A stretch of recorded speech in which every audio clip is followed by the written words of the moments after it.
Understand this.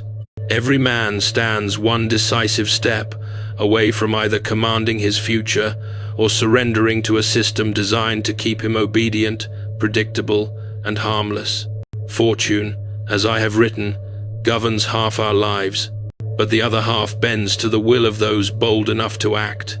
One choice, seemingly insignificant, can redirect an entire destiny. When I was young, wandering through studies I no longer believed in, I drifted without a map. Others marched neatly toward careers that promised titles, salaries, and applause. I, meanwhile, walked in fog, and in that fog, I made a choice that looked wise only to those who worship safety. I applied for a corporate position, a badge, a salary, a cage made to resemble security. In the final interview, the hiring officer asked the question that reveals whether a man understands his worth. "How much do you expect to make?" When she told me $14 per hour, I calculated like a prince evaluating the cost of a campaign. 40 hours a week, a life sold cheaply.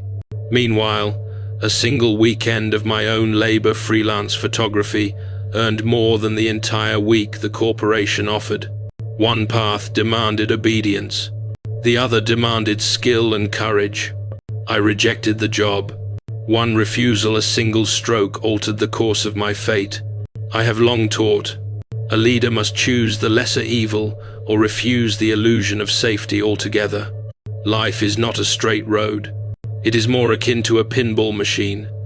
You strike opportunities, collide with uncertainty, and each bounce may reveal a new gate. Only the flippers, your decisions belong to you. Many sink because one foolish choice chains them to misery.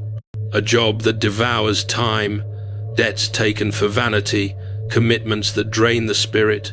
Soon, they no longer navigate life. Life navigates them. I wrote that men choose what is easy, even when it leads them to ruin. And so they fall. But ruin is never permanent to the man who refuses to accept it. Three forces lifted me again and again: knowledge, risk, discipline. Used well, these become weapons sharper than any sword. Knowledge, the first weapon.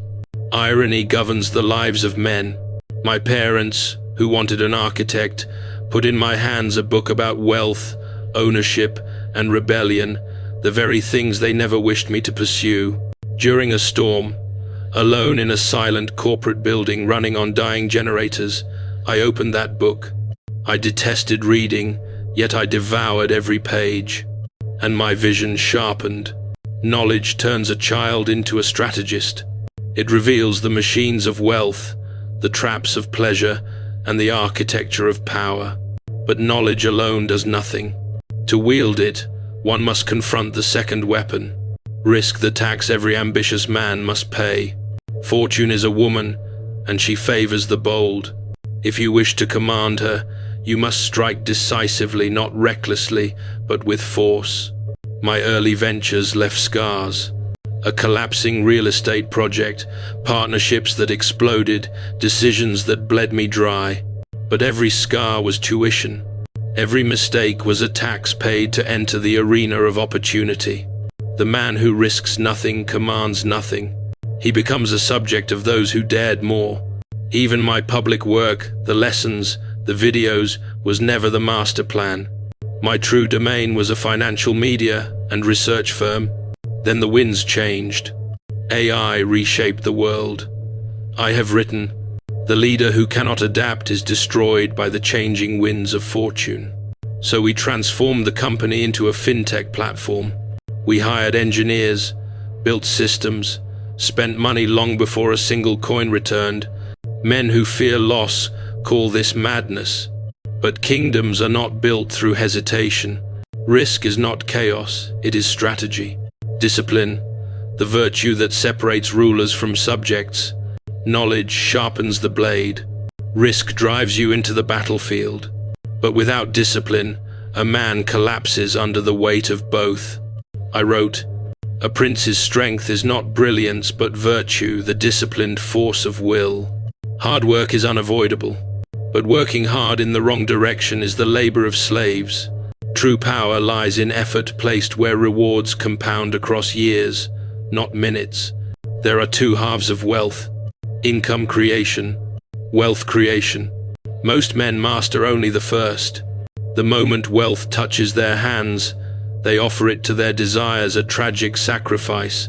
Machiavelli warned, men ruin themselves for luxuries, but disciplined men turn income into assets. Properties, enterprises, investments.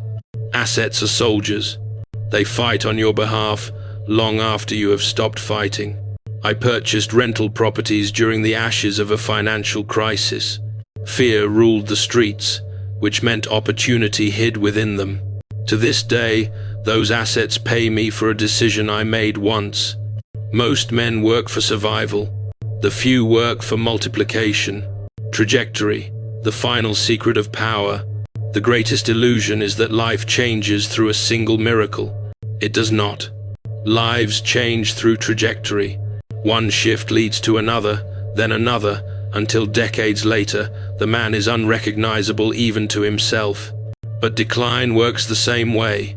A job without meaning, small luxuries for comfort, debts, exhaustion, until downward momentum accelerates into collapse.